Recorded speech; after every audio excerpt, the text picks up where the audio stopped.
Me rastin e 22 nëntorit ditës së alfabetit të gjuhës shqipe, ministrat e arsimit të Maqedonisë, Shqipërisë dhe Kosovës në Muzeun e Alfabetit në Manastir kanë nënshkruar sot marrëveshje për bashkëpunim, e cila përmban programet për ekzekutim.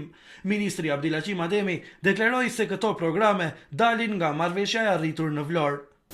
Këto tekstet të marrëveshjeve janë të harmonizuara në mes grupeve tona, por nga ana tjetër kanë edhe simbolikën e tyre, sepse janë një hap përpara implementimit të marrëveshjes së nënshkruar në Vlorë, por janë edhe konkrete për projekte konkrete në mes vendeve tona, për shkëmbim studentësh, për shkëmbim stafi akademik, për programet përbashkëta e kështu me radhë. Ministrja e Arsimit të Shqipërisë Lindit Nikolla tha se këto marrëveshje janë protokolle të punës të cilat rezultojnë nga puna e bërë deri më tani.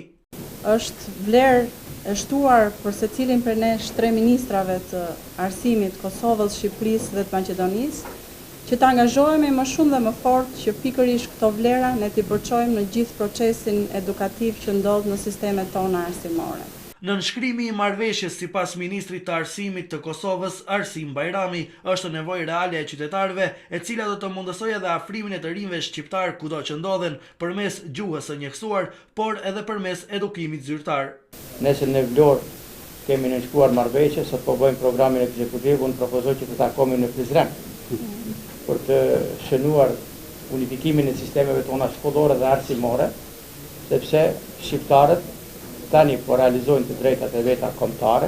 Në ndërkohë, nga Muzeu Historik Kombëtar i Shqipërisë premtuan se do të ndihmojnë në projektin e muzealizimit të këtij objekti dhe pajisjen me dokumente dhe artefakte që i ka edhe Muzeu Historik Kombëtar në Shqipëri, por edhe Arkiva e Shtetit Shqiptar. Muzeu të Alfabetit ju dhuruan edhe figura të dyllit, por edhe skulptura e titulluar Hynesha e Manastirit.